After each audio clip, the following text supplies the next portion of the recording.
Hello everyone.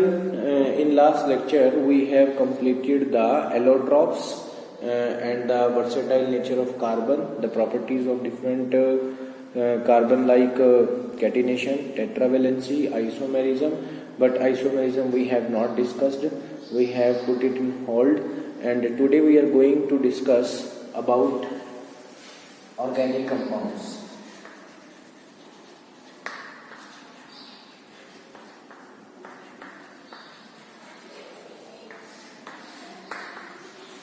Today we are going to discuss about the organic compound. Now first question is, what are organic compounds? Organic compounds क्या होते हैं? Organic compounds are those compounds which are made up of carbon. Made up of carbon. These are called organic compounds. अब इसके example की बात करें तो जैसे CH4, पेट्रोलियम, कोल, ये सारे के सारे किसमें आ जाएंगे? ऑर्गेनिक कंपाउंड्स में आ जाएंगे, क्योंकि इन सब के अंदर कार्बन, हाइड्रोजन, इसमें भी ये कार्बन है, इसमें भी कार्बन है, तो ये ऑर्गेनिक कंपाउंड्स हैं. ठीक है. लेकिन क्या होता है कि कुछ एक एग्जांपल हमारे पास है जिसके अंदर कार्बन होते हुए भी वो ऑर्गेनिक कंपाउंड नहीं है. तो जैसे एग्जांपल कौन कौन से हैं? CO2, H2CO3. देखिए इसमें कार्बन है, इसमें कार्बन है, but still they are not organic compounds. ऐसा क्यों? क्योंकि इसके अंदर क्या होता है, कार्बन तो है लेकिन जो इसकी केमिकल प्रॉपर्टीज है वो किसके जैसी नहीं है? ऑर्गेनिक कंपाउंड की जैसी नहीं है. तो इसीलिए ये क्या नहीं कहलाएंगे? ऑर्गेनिक कंपाउंड्स नहीं कहलाएंगे. ये कैसे कंपाउंड्स हैं? Inorganic compounds. इसको हम नाम क्या देंगे? Inorganic compounds. तो इनको हम इनऑर्गेनिक कंपाउंड्स बोलेंगे क्योंकि ये कार्बन जो है होने के बाद भी इसके अंदर ऑर्गेनिक कंपाउंड्स के जैसी प्रॉपर्टी नहीं है, इसीलिए इसको क्या बोलेंगे? Inorganic compound. इसके बाद एक थ्योरी है vital force theory.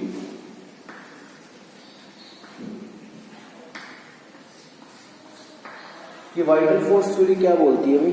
Vital force theory ये कहती है कि जितने भी ऑर्गेनिक कंपाउंड्स हैं वो नेचुरल ओरिजिन है. मींस कहने का मतलब ये है कि वो प्लांट्स एंड एनिमल्स इनसे ऑरिजिनेट है. जितने भी वाइटल फोर्स थ्योरी के अकॉर्डिंग जितने भी ऑर्गेनिक कंपाउंड्स हैं वो प्लांट्स एंड एनिमल से मिलके बने हुए हैं. लेकिन इसके अंदर अगर हम बात करें तो all the organic compounds are not made up of plants and animals. इस थ्योरी को गलत प्रूव किया किसने? वुलर. वुलर नाम का एक साइंटिस्ट था. उसने क्या किया? उसने कुछ एक्सपेरिमेंट्स किए जिसमें उसने ये बताया कि सारे के सारे जो ऑर्गेनिक कंपाउंड्स हैं वो प्लांट और एनिमल ओरिजिन नहीं है, बल्कि उसने क्या किया? लैब के अंदर एक ऐसा केमिकल कंपाउंड सिंथेसाइज कर दिया जो कि ऑर्गेनिक था, बट बना किससे था? इनऑर्गेनिक कंपाउंड से.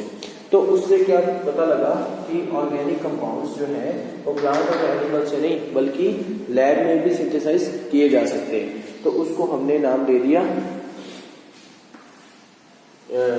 कौन सा? उसको क्या बोल दिया? यूरिया नाम दे दिया.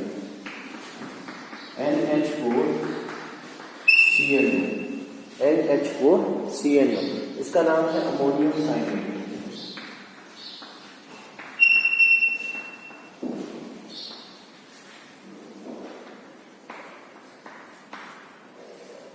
अमोनियम साइनेट.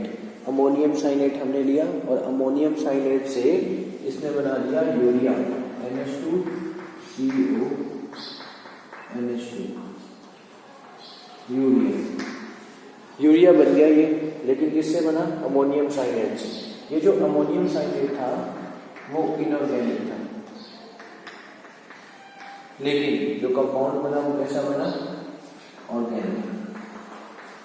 ये जो कंपाउंड बना वो कैसा बना? ऑर्गेनिक कंपाउंड बना. तो इससे ये थ्योरी जो है वो गलत प्रूव हो गई, वाइटल फोर्स थ्योरी, कि all the organic compounds are made up of plants and animals. अब हम जो बात करने वाले वो हैं कि ऑर्गेनिक कंपाउंड्स को किस तरीके से क्लासिफाई किया गया है। ऑर्गेनिक कंपाउंड्स को दो पार्ट में क्लासिफिकेशन इसकी की गई है, on the basis of structure, और दूसरा बोलते हैं फंक्शनल ग्रुप।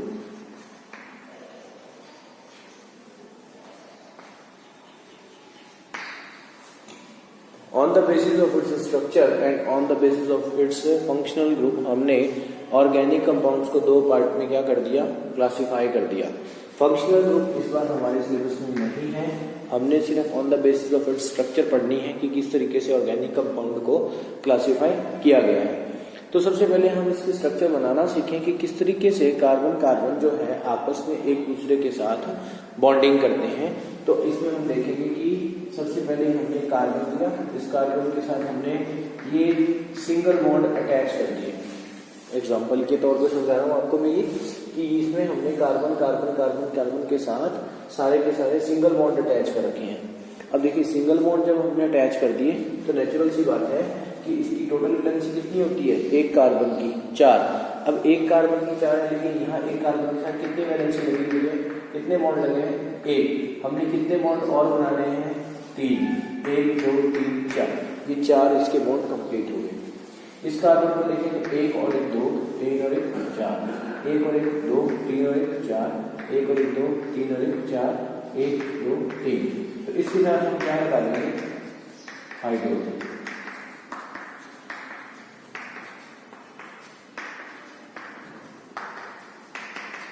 ये हो गई हमारी कार्बन की एक लॉन्गेस्ट चेन, जिसमें हमने 1 2 3 4 5 कार्बन हमने टोटल इसके अंदर लिए हैं। और ये कार्बन की लॉन्ग चेन है, जिसमें मैंने आपको ये बताया कि कार्बन की सभी वैलेंसी को सेटिस्फाई करना जरूरी है। हमने इसको हाइड्रोजन की हेल्प से सारों को सेटिस्फाई कर दिया, लेकिन कार्बन कार्बन जो है वो आपस में सिंगल बॉन्ड से क्या है, अटैच है। तो ये तो होगी स्ट्रक्चर की बात। तो अब इसको क्या बोलते हैं, ये है एक ओपन स्ट्रक्चर, ओपन स्ट्रक्चर, ये है ओपन स्ट्रक्चर। लेकिन अगर हम इसकी कंडेंस स्ट्रक्चर की बात करें तो व्हाट इज कंडेंस स्ट्रक्चर, ये एक कार्बन के साथ कितने हाइड्रोजन अटैच है, 3। तो लिखेंगे हम CH3, CH2 single bond, CH2 CH2, और ये क्या है, CH3। तो कितने कार्बन जुड़े हुए हैं, 5 कार्बन जुड़े हुए हैं, CH3 CH2 CH2 CH2 CH3। इन सबको मैंने आपस में ऐड कर दिया, तो ये कौन सी स्ट्रक्चर बन गई इसकी, कंडेंस्ड। इसको क्या नाम दे दिया हमने, कंडेंस्ड स्ट्रक्चर। देखिए कार्बन की मैंने आपको एक प्रॉपर्टी बताई थी, कैटिनेशन प्रॉपर्टी, जिसमें हमने ये बोला था कि कार्बन कार्बन जो है वो 100 नंबर ऑफ कार्बन तक आपस में अटैच हो सकते हैं। मैंने यहाँ पे ओनली 5 ही दिखाए हैं, और आपके सिलेबस में 6 तक ही आपने करने हैं, ठीक है। हेक्सेन जिसको हम बोलेंगे आगे, वो 6 तक ही आपने करने हैं, ज्यादा आपने नहीं करने हैं, ठीक है।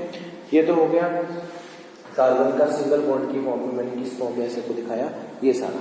अगर इनके बीच में डबल बॉन्ड भी लगा हो तो किस तरीके से इसको सेट करेंगे, तो उसके लिए देखिए कैसे करेंगे हम। ये मान लीजिए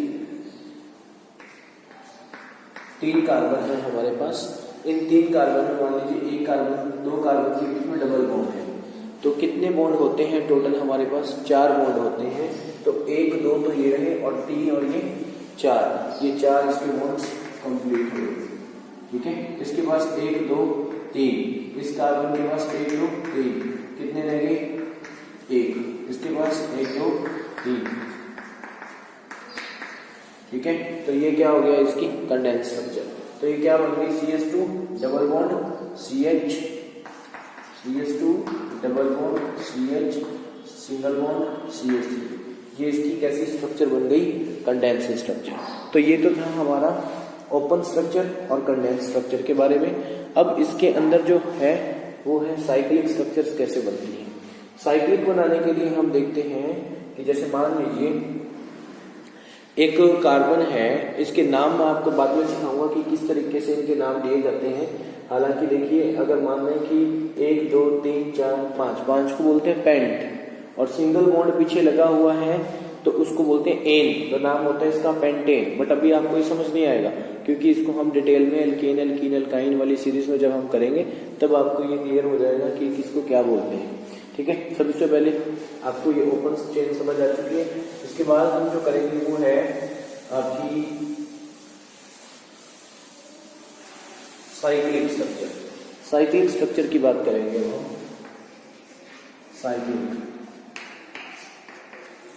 साइक्लिक स्ट्रक्चर, ठीक है। देखिए साइक्लिक में क्या होता है, मान लीजिए साइक्लिक तो बनेगी ही मिनिमम 3 कार्बन से, क्योंकि देखो स्ट्रक्चर ऐसी होती है, एक 2 कार्बन का कोई साइकिल बन नहीं सकता ना, इसीलिए मिनिमम 3 कार्बन से इसकी स्ट्रक्चर स्टार्ट होगी। देखिए कार्बन कार्बन कार्बन आपस में क्या है, तीनों इस तरीके से जुड़े हुए हैं, 1 कार्बन 2 कार्बन 3 कार्बन, तीनों सिंगल सिंगल बॉन्ड से जुड़े हुए हैं। ठीक है, इसमें देखिए 1 2 3 4, ये भी चारों कैसे जुड़े हुए हैं, साइक्लिक फॉर्म में जुड़े हुए हैं, ये भी साइक्लिक फॉर्म में जुड़े हुए हैं, ये 3 कार्बन है, ये 4 कार्बन है। ठीक है, 1 2 3 4, ये 5, देखिए 1 ये 3 है, ये 4 है, ये 5 हो गए। तो ये कैसी स्ट्रक्चर है, साइक्लिक स्ट्रक्चर है। लेकिन इससे पहले हम इसके नाम की बात कर लेते हैं। नाम के लिए हम जब भी है, कार्बन अगर मान लो 3 है तो उसके लिए हम वर्ड यूज करते हैं प्रॉप। ठीक है, और सिंगल बॉन्ड है तो उसके लिए हम क्या यूज करते हैं, एन, तो नाम बन गया प्रोपेन। लेकिन साइक्लिक फॉर्म में है तो इसके लिए यूज करेंगे साइक्लो वर्ड, तो नाम होगा साइक्लोप्रोपेन। लेकिन अभी आपको ये चीज समझ नहीं आ रही होगी मेरे हिसाब से, क्योंकि हमें इसकी डिटेल्स स्टडी करनी होगी कि किस तरीके से साइक्लोप्रोपेन बना, किस तरीके से साइक्लोब्यूटेन बना।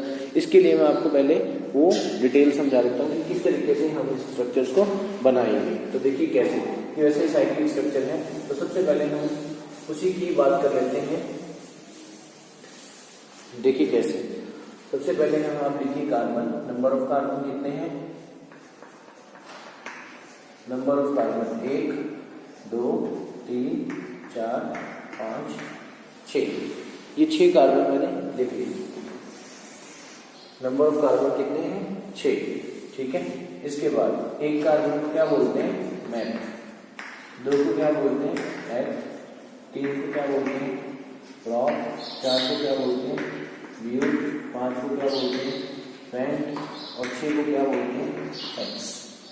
ये आपको याद करना पड़ेगा कि 1 को मैथ, 2 को एथ, 3 को प्रॉप, 4 को ब्यूट, 5 को पेंट और 6 को हेक्स ब्यूट। ये क्या है, प्रीफिक्स, जो हम नाम से पहले लेंगे।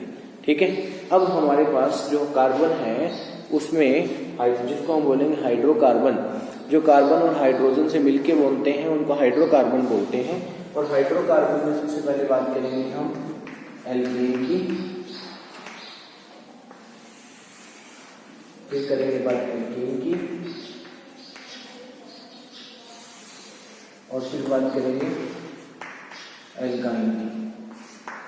एल्केन एल्कीन एल्काइन, ये तीनों हैं क्या, alkane alkene alkyne.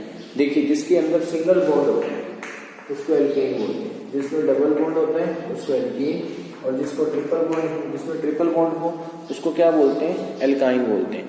Single bond को एल्केन, डबल बॉन्ड को एल्कीन और ट्रिपल बॉन्ड को एल्काइन बोलेंगे। देखिए इसके अंदर ये जो है इसका सफिक्स है, यानी कि नाम क्या लगेगा, मेथ प्लस एन, मिथेन बन जाएगा। ये ईन इसका सफिक्स है, ये आइन इसका सफिक्स है, एल्केन एल्कीन और एल्काइन का। सबसे पहले मैं बात करता हूं मिथ, ये क्या है, मिथ। अब देखिए 1 कार्बन है और सिंगल बॉन्ड है, ठीक है, 1 कार्बन सिंगल बॉन्ड। लेकिन इसके लिए हम सबसे पहले एक फॉर्मूला लिखेंगे, CnH2n + 2 CnH2n CnH2n -2 CnH2n -2 CnH2n + 2, इसमें से 2 माइनस किया 2n बन गया, 2n में से 2 माइनस किया तो -2 बन गया। तो एल्केन एल्कीन एल्काइन, n क्या है यहाँ पे, नंबर ऑफ कार्बन, n यहाँ पे क्या है, नंबर ऑफ कार्बन, यहाँ n नंबर ऑफ कार्बन है। तो सबसे पहले मैं बात करूंगा 1 carbon, meth plus N.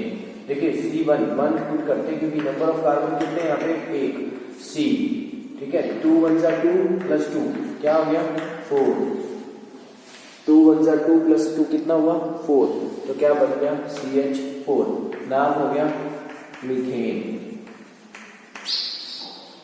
Myth plus ane methane.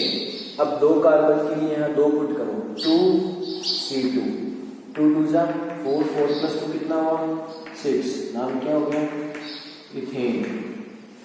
Similarly C3H8 C4 H10 C5 H12 and C6 H14, ethane,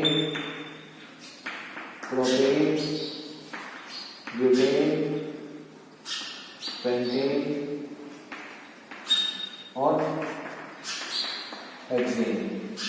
देखिए hex plus ane hexane, pent plus ane pentane, but plus ane butane, prop plus ane propane. इस तरीके से हमने ये देखा कि सारे structures हमने बनाए। सिमिलरली एल्कीन, यहाँ 1 नहीं बन सकता क्योंकि सिंगल कार्बन जो है वो डबल बॉन्ड नहीं बना सकता, इसलिए ये सिंगल नहीं बन सकते दोनों में, क्योंकि एक कार्बन जो है वो हाइड्रोजन के साथ डबल बॉन्ड नहीं बना सकता, इसलिए हमें मिनिमम कितने कार्बन लेने पड़ेंगे 2। तो हम C2 से स्टार्ट करते हैं, C2H4, यहाँ 2 2 2 4, इसका नाम क्या बन जाएगा इथ प्लस एन, इथेन, ठीक है। C3H6 C4H8 C5H10 and C6H12। Ethane के बाद क्या नाम आ गया प्रोपीन, ब्यूटेन, पेंटीन और इसका क्या नाम है हेक्सेन, ठीक। इसके बाद इसका नेक्स्ट करेंगे C2H2 C3 C4 C5 C6, क्या बन जाएगा 4 6 8 और 10। इसकी एक ट्रिक भी है कि इसमें हम 1 2 3 4 5 6 और 4 6 8 10 12 14 यानी कि CH2 का गैप डालते जाएंगे तो ऑटोमेटिकली नई सीरीज बनती जाएगी। इसका नाम क्या हो जाएगा इथाइन, इसका नाम क्या हो जाएगा इथाइन। अगले आपको पता लग ही रहा है, इथाइन, प्रोपाइन, ब्यूटाइन, पेंटाइन और हेक्साइन। C6H10 इसका जो लास्ट बनेगा वो क्या बनेगा हेक्साइन। क्लियर। तो ये था आपका जो चैन से रिगार्डिंग जितना भी था, ये सारा मैंने आपको बता दिया कि किस तरीके से ये सारे हम हाइड्रोकार्बन्स को बना सकते हैं, सिंगल बॉन्ड, डबल बॉन्ड और ट्रिपल बॉन्ड को। ठीक है। तो अभी मैंने जो थोड़ी देर पहले स्ट्रक्चर बनाई थी 5 कार्बन की, वो यही थी। अभी जो मैंने अभी बनाई थी वो ये स्ट्रक्चर थी जिसका नाम मैंने पेंटेन बताया था आपको। तो ये C5H12 थे। अभी मैं आपको दोबारा करके दिखाऊंगा कि किस तरीके से हम इनका नाम लिखें। तो ये आप लोग इसको समझ लें, ध्यान से नोट कर लें नोटबुक में, ताकि अच्छे से आपको समझ में आ जाए जो अभी मैं करवाने वाला हूँ। ठीक है। देखो जैसे बात करते हैं अब नाम की कि कैसे मैंने अभी आपको नाम बताए। जैसे मान लो मैं नाम लेता हूँ इथेन का। इथेन में कितने कार्बन होते हैं? 2 कार्बन और सिंगल बॉन्ड। ठीक है। तो 2 कार्बन सिंगल बॉन्ड CH3 क्योंकि 3 हीरे और 1 हीरा, 4 इसके बॉन्ड कंप्लीट, 3 हीरे 4 इसके बॉन्ड कंप्लीट। ठीक है। ये सिंगल बॉन्ड है तो इसका नाम क्या हो गया इथेन। जैसे ये देखिए 1 2 3 4 5। ठीक है। CH3 CH2 और ये CH3। तो इसका नाम क्या हो जाएगा पेंटेन।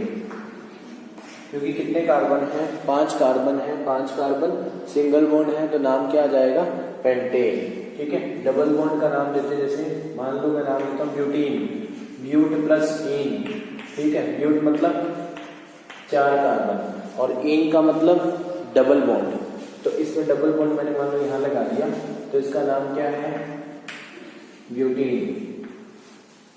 अगर मैं 5 कार्बन की बात करूं 3 4 5, यहाँ डबल बॉन्ड लगा दिया तो नाम क्या होगा पेंटीन। अब कई स्टूडेंट्स बोलते हैं कि सर अगर मान लो ये डबल बॉन्ड यहाँ ना लगा के यहाँ लगा दिया जाए, यहाँ लगा दिया जाए तो क्या होगा? वो एक नॉमेनक्लेचर मैं आपको भी साथ के साथ वो भी समझा देता हूँ किस तरीके से वो नाम लिखा जाएगा। जैसे मान लीजिए जहां भी डबल बॉन्ड या ट्रिपल बॉन्ड की स्टार्टिंग होती है तो उनको ही हम सबसे पहले प्रेफर देके चलते हैं। वो कैसे, जैसे मान लीजिए डबल बॉन्ड यहाँ लगा हुआ है तो हम जो काउंटिंग स्टार्ट करेंगे वो यहाँ से नहीं करेंगे बल्कि यहाँ से करेंगे। देखिए 1 2 3 4, तो कितने कार्बन लगे हुए हैं हमारे 4। लेकिन डबल बॉन्ड कौन सी पोजीशन पे आ रहा है, 1 नंबर, तो हमने इसको सिंपल ब्यूटीन दे दिया। 1 ब्यूटीन लिखते तो भी एक ही बात है, ब्यूटीन लिखा तो भी एक ही बात है। लेकिन अगर मान लो ये डबल बॉन्ड यहाँ ना आके मैंने इसको शिफ्ट कर दिया इस जगह पे, तो डबल बॉन्ड अब कितनी जगह पे, कौन से नंबर पे चला गया, 2 नंबर पे। 2 नंबर पे चला गया तो नाम क्या हो गया, 2 ब्यूटीन। ये जो 2 बता रहा है वो 2 बता रहा है इसको डबल बॉन्ड को, कि 2 नंबर पे क्या है, डबल बॉन्ड लगा हुआ है लेकिन पेरेंट कार्बन चेन कितनी लंबी है, 4 कार्बन की। इनके बीच में एक छोटा सा ही हाइफन आएगा, ये मस्ट है लगाना, इसके बिना हाफ मार्क्स आपका कट हो जाएगा। ठीक है। सिमिलरली मान लीजिए ये यहाँ नहीं है बल्कि यहाँ लगा हुआ है, तो आप यहाँ से काउंटिंग नहीं करेंगे क्योंकि 1 2 3 यहाँ 3 नंबर आ रहा है, लेकिन यहाँ से 1 और 2 यहाँ 2 नंबर आ रहा है, इसलिए मैं काउंटिंग वहां से स्टार्ट करूंगा जहां से इसको मिनिमम नंबर मिले। तो 1 2 पे इसको मिनिमम नंबर मिल रहा है तो इसका नाम है 2 पेंटीन। क्लियर है आपको? अगर फिर भी डाउट है तो आप पूछ सकते हैं। इसके बाद अगर मैं बात करता हूँ ट्रिपल बॉन्ड की, जैसे मान लेते हैं बात करते हैं ब्यूटाइन की, ब्यूटाइन ले लेते हैं एग्जांपल। तो देखिए 1 2 3 4, ठीक, 4 कार्बन। ब्यूटाइन सिंपल बोला तो 1 नंबर पे ही ट्रिपल बॉन्ड आ जाएगा क्योंकि पीछे क्या लगा हुआ है, आइन। तो ये क्या नाम हो गया, 1 2 3 4, 4 कार्बन के बीच में पहले नंबर पे क्या लगा हुआ है, ट्रिपल बॉन्ड, तो नाम क्या है, ब्यूटाइन।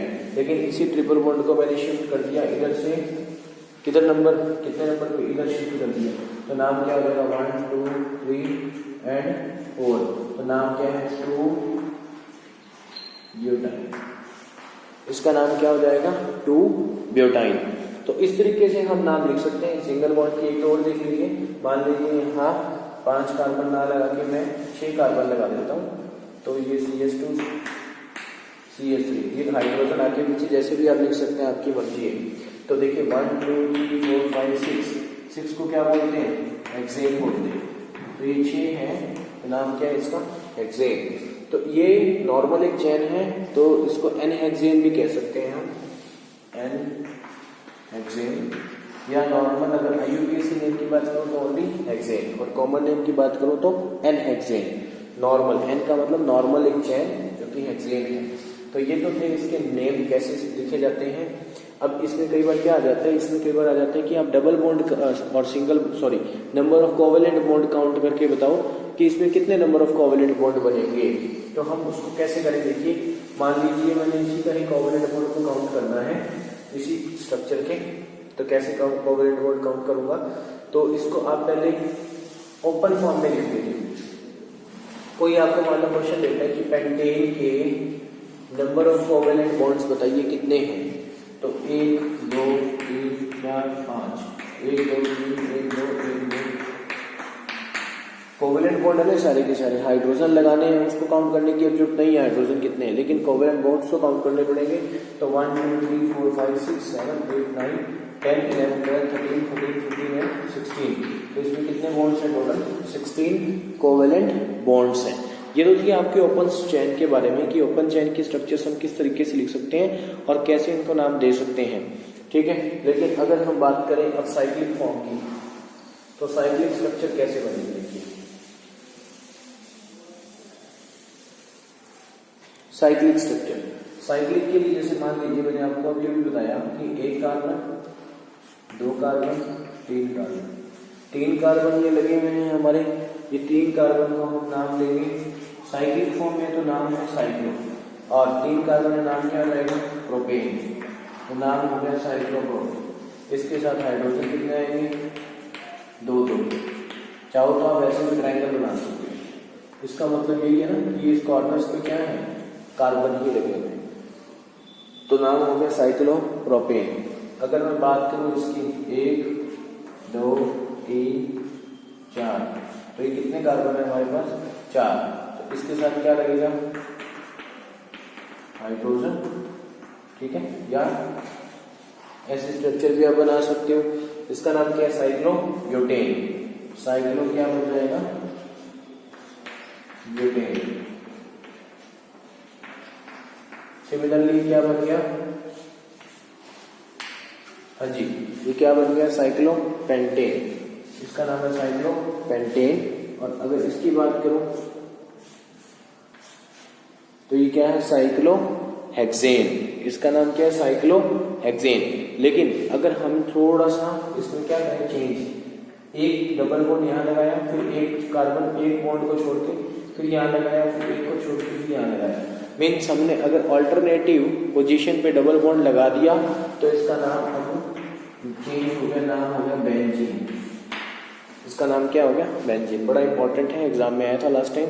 बेंजीन की स्ट्रक्चर बनाओ, तो ये बेंजीन की स्ट्रक्चर है।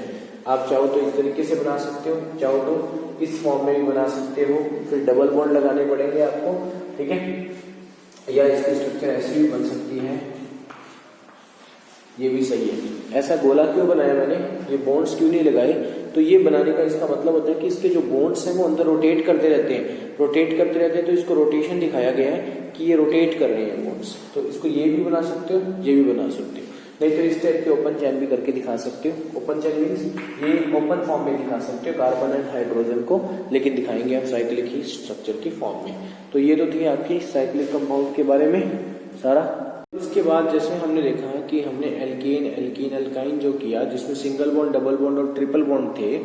अब जो हम करेंगे वो है सब्स्टिट्यूशन की, कैसे नाम लिखे जाते हैं। हालांकि बोर्ड ने इस बार ये बोला है कि नॉमेनक्लेचर कट है फंक्शनल ग्रुप का, लेकिन एल्केन एल्कीन का दे रखा है इन्होंने नाम, एल्केन एल्कीन एल्काइन का, तो इसीलिए हम थोड़ा सा उसका नॉमेनक्लेचर देख लेंगे। हालांकि नॉमेनक्लेचर में आपको पहले बता चुका हूँ कि किस तरीके से नाम लिखे जाते हैं, लेकिन फिर भी कुछ एक टॉपिक्स ऐसे आ जाते हैं, जैसे मान लो ये एक ग्रुप है CH4, जैसे हाइड्रोकार्बन इसको हम बोलते हैं, ठीक है। तो ये हाइड्रोकार्बन जो है ये है क्या, जो हाइड्रोजन और कार्बन से मिलके बनता है, ठीक है। इसमें क्या है, इस हाइड्रोकार्बन के अंदर इसके दो पार्ट होते हैं। नॉमेनक्लेचर से पहले हम हाइड्रोकार्बन के टाइप्स देख लें ताकि हमें पता लग जाए। एक होता है सैचुरेटेड, एक होता है अनसैचुरेटेड। सैचुरेटेड जिसमें सिंगल बॉन्ड होता है, जिसमें डबल बॉन्ड और ट्रिपल बॉन्ड दोनों होते हैं, उसको हम अनसैचुरेटेड कहते हैं। बोलते हैं कि अनसैचुरेटेड के अंदर इनको तोड़ने के लिए, नंबर ऑफ बॉन्ड्स को तोड़ने के लिए दो कार्बन के बीच में मान लो ट्रिपल बॉन्ड या डबल बॉन्ड या सिंगल बॉन्ड है, जो भी है, अलग अलग तीन की बात कर रहा हूँ। एक में ट्रिपल बॉन्ड है, एक स्ट्रक्चर में डबल बॉन्ड है और एक स्ट्रक्चर में सिंगल बॉन्ड है। तो आपके अकॉर्डिंग कौन सा जल्दी ब्रेक हो जाएगा? तो इसमें क्या होगा कि जैसे देख लीजिए ट्रिपल बॉन्ड है, इसके अंदर तीन बॉन्ड्स को तोड़ने के लिए आपको मोर अमाउंट ऑफ एनर्जी की रिक्वायरमेंट होगी। जब ये मोर अमाउंट ऑफ एनर्जी की रिक्वायरमेंट होगी तो तोड़ने के लिए ज्यादा अमाउंट एनर्जी लगेगी, तो ये इसका मेल्टिंग बॉइलिंग पॉइंट पे आपको क्या मिलेगा? ज्यादा मिलेगा, क्योंकि इसके लिए हाई अमाउंट ऑफ एनर्जी की रिक्वायरमेंट है ना। इसके लिए इससे कम और इसके लिए सबसे कम। इसके लिए क्या है? कम एनर्जी की रिक्वायरमेंट है और इसमें सबसे ज्यादा एनर्जी की रिक्वायरमेंट है।